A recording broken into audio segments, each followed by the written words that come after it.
ఇవాళ ఈడీ ముందు విచారణకు హాజరు కానున్నారు హీరో రవితేజ. అయితే మీడియా కంటపడకుండా జాగ్రత్త పడుతున్నారు. ఇంటి నుంచి కాకుండా ఫామ్ హౌస్ నుంచి ఈడీ ఆఫీసుకు బయలుదేరారు రవితేజ. 10ంటికి ఈడీ ఆఫీసులో విచారణకు హాజరు కానున్నారు. ఎఫ్ క్లబ్ కేంద్రంగా కెల్విన్ డ్రగ్స్ దందా నడిపినట్టు దర్యాప్తులో తేలింది. దాంతో ఆ క్లబ్లో పార్టీలకు హాజరైన వారందరినీ ఈడీ విచారిస్తోంది. ఎఫ్ క్లబ్తో జరిపిన ఆర్థిక లావాదేవీల వివరాలను సేకరిస్తోంది. టాలీవుడ్ డ్రగ్స్ కేసులో ఇప్పటికే 5గురిని విచారించింది. నిన్న రానా, కెల్విన్ను ప్రశ్నించింది.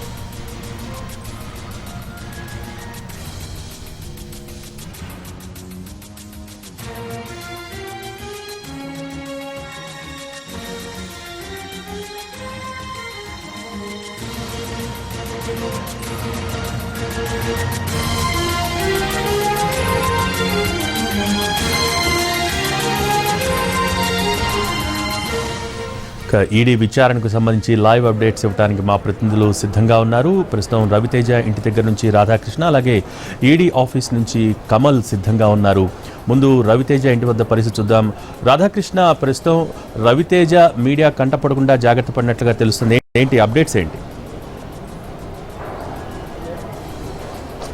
భోగి, ప్రధానంగా ఎన్ఫోర్స్మెంట్ డైరెక్టరేట్ జారీ చేసిన సమన్లలో భాగంగా ఇవాళ రవితేజతో పాటు అతనికి సంబంధించిన డ్రైవర్ శ్రీనివాస్ ఇద్దరు కూడా ఇవాళ విచారణకు హాజరు కాబోతున్నారు. మరొక వైపు రవితేజ తన ఇంటి నుండి ఇవాళ తెల్లవారుజామున 4 గంటలకే అతను ఇంటి నుండి బయలుదేరాడు. ఫామ్ హౌస్ అతనికి గండి మైసమ్మ దగ్గర ఉంది. ఆ ఫామ్ హౌస్కి వెళ్ళి అక్కడి నుండి కూడా అతను కొద్దిసేపటి క్రితమే బయలుదేరి వెళ్ళడం జరిగింది. ఈడీ ఆఫీస్కి 10 గంటలకు అతను ఖచ్చితంగా చేరుకుంటారు. అలాగే 4 గంటలకు కుటుంబంతో సహా అతను ఇప్పుడు మనం చూస్తున్న ఈ ఇల్లు మొత్తం కూడా రవితేజది. ఇక్కడి నుండి అతను ఫామ్ హౌస్కి వెళ్ళాడు. అక్కడ ప్రత్యేక పూజలు చేసి వేద పండితుల ఆశీర్వచనాలు తీసుకున్న తర్వాత రవితేజ ఈడీ ఆఫీస్కి బయలుదేరి రావడం జరిగింది. ప్రధానంగా ఈ మొత్తం సమన్ల జారీ వెనుక మాత్రం కెల్విన్కి సంబంధించిన ప్రధాన సూత్రధారే కనబడుతున్నాడు. ఎందుకంటే ఎఫ్ పబ్లో జరిగిన పార్టీ తర్వాత వీళ్ళకందరికీ కూడా కెల్విన్ పరిచయం కావడం జరిగింది. అతనికి సంబంధించిన అకౌంట్లను ఈ మొత్తం లావాదేవీలు చూసిన తర్వాత దాదాపు 30 మందికి సంబంధించిన లావాదేవీలు జరిగినట్లు కూడా గుర్తించడం జరిగింది. ఆ 30 మందిలో ఇప్పుడు ఈ సమన్లు జారీ చేసి వాళ్ళు సమన్లు అందుకున్న వాళ్ళు 12 మంది సినీ ఇండస్ట్రీకి సంబంధించిన వాళ్ళే ఉన్నారు.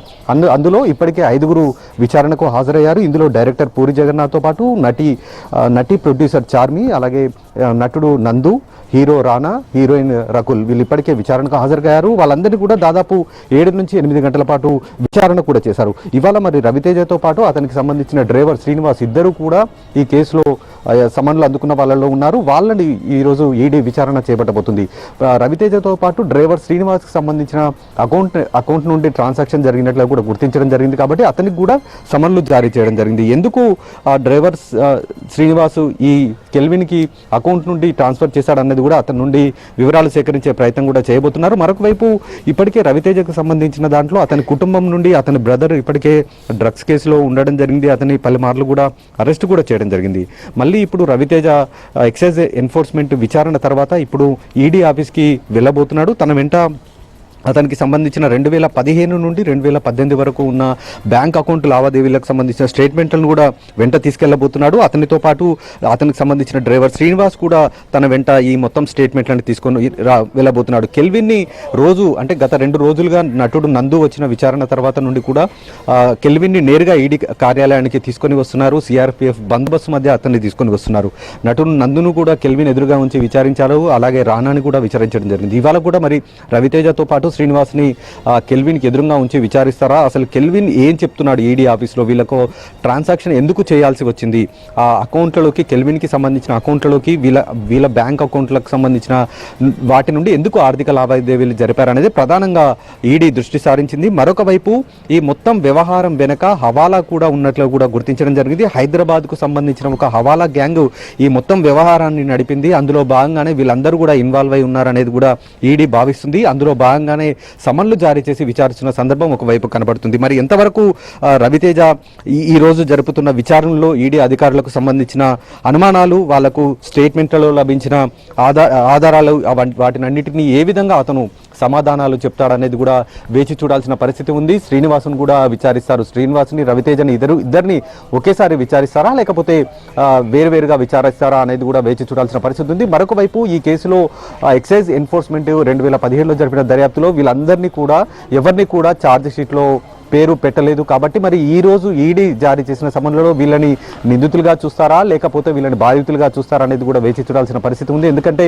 డ్రగ్స్ తీసుకున్న వాళ్ళు కేవలం బాధితులుగానే చూస్తాము, ఎవరైతే పెడ్లర్స్ ఉంటారో వాళ్ళని మాత్రమే నిందితులుగా చూస్తామని చెప్తున్నారు. కాబట్టి అది ఒకవైపు అంశం ఉంది, మరొక వైపు మనీ లాండరింగ్తో పాటు హవాలా గ్యాంగ్కు సంబంధించిన అంశం ఉంది. కాబట్టి ఈ పూర్తి దర్యాప్తు పూర్తి అయ్యేసరికి ఏ విధంగా ఈ 12 మంది సినీ ఇండస్ట్రీకి సంబంధించిన వాళ్ళని ఏ లిస్టులో ఉంచుతారనేది వేచి చూడాలి. భోగి రైట్, అది రవితేజ నివాసం నుంచి రాధాకృష్ణ అందిస్తున్న రిపోర్ట్. ఇక ఈడీ ఆఫీస్ దగ్గర కమల్ ఉన్నారు. కమల్, ఈరోజు విచారణ ఏ విధంగా జరగబోతోంది, దానికి సంబంధించి మరిన్ని డీటెయిల్స్ కమల్ అందిస్తారు. కమల్,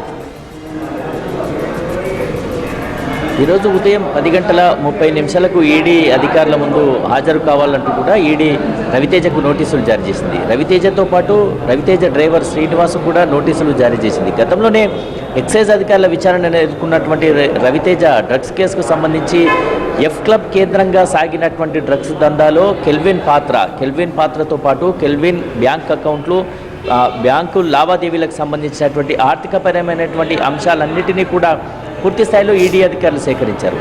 వాటి కోణంలోనే దర్యాప్తు అంతా కూడా కొనసాగుతుంది. కెల్విన్ను ప్రతిరోజు కూడా ఉదయం అంతా కూడా సెలబ్రిటీలను విచారిస్తున్నారు. ఈడీ ఎదుట హాజరైనటువంటి వాళ్ళను ఉదయం అంతా కూడా విచారిస్తున్నారు. మధ్యాహ్నం తర్వాత కెల్విన్ను ఇంటి నుంచి తీసుకొస్తున్నారు, ఇంటి నుంచి తీసుకొచ్చి విచారిస్తున్నారు. కొద్దిసేపు కెల్విన్ను ఇక్కడ ఉన్నటువంటి ఎవరైతే విచారణకు హాజరవుతున్నారో వాళ్ళను విడివిడిగా విచారిస్తున్నారు. ఆ తర్వాత ఇద్దరిని కలిపి విచారిస్తున్నారు. ఇదంతా కూడా కెల్విన్ అకౌంట్లోకి కొంతమంది నేరుగా విచారణకు హాజరైనటువంటి పూరి జగన్నాథ్ కావచ్చు, చార్మి, రకుల్ ప్రీత్, నందు, నిన్న హాజరైనటువంటి రానా, వీళ్ళంతా కూడా కెల్విన్తో సంబంధాలు ఉన్నాయన్న కోణంలోనే ఈడీ అధికారుల దర్యాప్తు కొనసాగుతుంది. వీళ్ళకి సంబంధించినటువంటి బ్యాంక్ అకౌంట్లో నుంచి కెల్విన్ అకౌంట్లోకి డబ్బులు వెళ్ళడం కానియచ్చు, లేదంటే వీళ్ళకి సంబంధించిన మేనేజర్లు కావచ్చు, డ్రైవర్లు కావచ్చు, వీళ్ళ నుంచి కెల్విన్ అకౌంట్లోకి డబ్బులు వెళ్ళాయి. ఈ మొత్తంగా మాదక ద్రవ్యాల కేసుకు సంబంధించి ప్రధాన నిందితుడిగా ఉన్నటువంటి కెల్విన్ అకౌంట్లోకి సెలబ్రిటీల నుంచి డబ్బులు వెళ్ళాయి. పెద్ద మొత్తంలో హవాలా రూపంలో డబ్బులు చేరాయి. విదేశాల్లో ఉన్నటువంటి కొంతమందికి డబ్బులు చేరాయి. చాలామంది తారలు తాము షూటింగ్ల కోసం అక్కడ డబ్బులు ఇవ్వడం జరిగిందని చెప్పారు. మరోవైపు కెల్విన్ను విచారణకు తీసుకొచ్చినటువంటి సందర్భంలో చాలా వరకు కెల్విన్ తమకు పరిచయం లేదు, తమకు ఎటువంటి సంబంధం లేదు అని చెప్పి ఈడీ అధికారుల ముందు చెప్తున్నప్పటికీ కూడా ఈడీ అధికారుల ముందు అనేక సాక్ష్యాలు సేకరించారు. ఈడీ అధికారులు సేకరించినటువంటి సాక్ష్యాలనే సెలబ్రిటీల ముందు ఉంచుతున్నారు. ఎవరైతే విచారణకు హాజరవుతున్నారో వాళ్ళ ముందు ఉంచుతారు. ఈరోజు రవితేజతో పాటు రవితేజ డ్రైవర్ శ్రీనివాస్ కూడా విచారణకు హాజరు కానున్నారు. ప్రధానంగా శ్రీనివాస్ అకౌంట్లో నుంచి కూడా ట్రాన్సాక్షన్స్ జరిగాయి. ఆ ఆర్థిక లావాదేవీలు శ్రీనివాస్ జరపాల్సినటువంటి అవసరం ఏంటి అంటే ఇదంతా కూడా రవితేజ ద్వారానే శ్రీనివాస్ జరిపాడు, రవితేజ కోసమే శ్రీనివాస్ జరిపాడు అన్నది కూడా ఈడీ అధికారులు అనుమానిస్తున్నారు. ఈ నేపథ్యంలోనే రవితేజతో పాటు డ్రైవర్ శ్రీనివాస్కు కూడా 5 సంవత్సరాలకు సంబంధించినటువంటి బ్యాంకు లావాదేవీలన్నీ కూడా తీసుకురావాలని చెప్పి కూడా ఈడీ అధికారులు చెప్పారు. మరి కాసేపట్లో ఎన్ఫోర్స్మెంట్ డైరెక్టరేట్ అధికారుల విచారణకు రవితేజ డ్రైవర్ శ్రీనివాస్ ఇద్దరు కూడా హాజరు కాబోతున్నారు. గతంలో ఎక్సైజ్ శాఖ జరిపినటువంటి విచారణలు కూడా రవితేజ హాజరయ్యాడు. రవితేజతో పాటు డ్రైవర్ శ్రీనివాస్ కూడా విచారణకు హాజరయ్యాడు. అంటే ఏంటి డ్రగ్స్కి సంబంధించి వీళ్ళ పాత్ర ఏంటి, కెల్విన్తో ఉన్నటువంటి సంబంధాలు ఏంటి, ఆర్థికపరమైనటువంటి అంశాలకు సంబంధించి లావాదేవీలు ఎందుకు జరిగాయి, ఏ సంబంధం లేకపోతే కెల్విన్తో ఎటువంటి సంబంధం లేకపోతే ఆర్థికపరమైనటువంటి లావాదేవీలు ఎందుకు జరిగాయి, బ్యాంకు అకౌంట్లోకి డబ్బులు ఎందుకు వెళ్ళాయి అన్నది ఈడీ అధికారులు ప్రధానంగా ప్రశ్నిస్తున్నారు. చూడాలి ఈరోజు రవితేజకు సంబంధించినటువంటి విచారణ ఎంతసేపు కొనసాగబోతుందన్నది కూడా చూడాల్సి ఉంటుంది. పూరి జగన్నాథ్ నుంచి నిన్న రానా వరకు కూడా అందరూ కూడా దాదాపు 7 గంటల నుంచి 8 గంటల వరకు విచారణ ఎదుర్కొన్నారు. విచారణ సందర్భంగా కెల్విన్ను కూడా తీసుకురావడం జరిగింది. కెల్విన్ నుంచి కూడా సమాచారం సేకరించారు. మొదట వాళ్ళ నుంచి వాళ్ళ దగ్గర ఉన్నటువంటి ఆధారాలన్నీ ఎన్ఫోర్స్మెంట్ డైరెక్టరేట్ అధికారులు సేకరించినటువంటి ఆధారాలన్నీ సెలబ్రిటీల ముందు ఉంచుతున్నారు. వాళ్ళతోటి మొదట సమాధానాలన్నీ తీసుకున్న తర్వాత కెల్విన్ను రంగంలోకి తీస్తున్నారు. కెల్విన్ నుంచి కూడా సమాచారం తీసుకొని కెల్విన్ గతంలోనే ఇచ్చినటువంటి స్టేట్మెంట్స్, ఈడీ అధికారులు సేకరించినటువంటి స్టేట్మెంట్స్, మధ్యాహ్నం వరకు కూడా ఎవరైతే విచారణకు హాజరయ్యారో వాళ్ళు చెప్పినటువంటి స్టేట్మెంట్స్ అన్నీ కూడా క్రోడీకరించుకుంటున్నారు. చూడాలి ఏం జరగబోతుంది. ఈ కేసుకు సంబంధించి ఆర్థికపరమైనటువంటి లావాదేవీలు జరిగాయి, మనీ లాండరింగ్ జరిగింది, పెద్ద మొత్తంలో డబ్బులు చేతులు మారాయి, ఫెమా నిబంధనలు ఉల్లంఘించారు అన్నది ఎన్ఫోర్స్మెంట్ డైరెక్టరేట్ అధికారుల విచారణ కొనసాగబోతుంది. ఈరోజు రవితేజతో పాటు రవితేజ డ్రైవర్ శ్రీనివాస్ను ఈడీ అధికారులు విడివిడిగా విచారించబోతున్నారు. అందుకు ఇప్పటికే విడివిడిగా విచారించేందుకు అధికారులు కూడా రంగం సిద్ధం చేశారు. కెల్విన్ను మరోసారి ఈరోజు మధ్యాహ్నం ఈడీ కార్యాలయానికి తీసుకొచ్చే అవకాశం ఉంది. రవితేజకు డ్రైవర్ శ్రీనివాస్కు సంబంధించినటువంటి విచారణ మధ్యాహ్నం వరకు పూర్తయిన తర్వాత మధ్యాహ్నం తర్వాత కెల్విన్తో కలిపి విచారించే అవకాశాలు కూడా స్పష్టంగా కనిపిస్తున్నాయి. Bhogi, okay, thank you.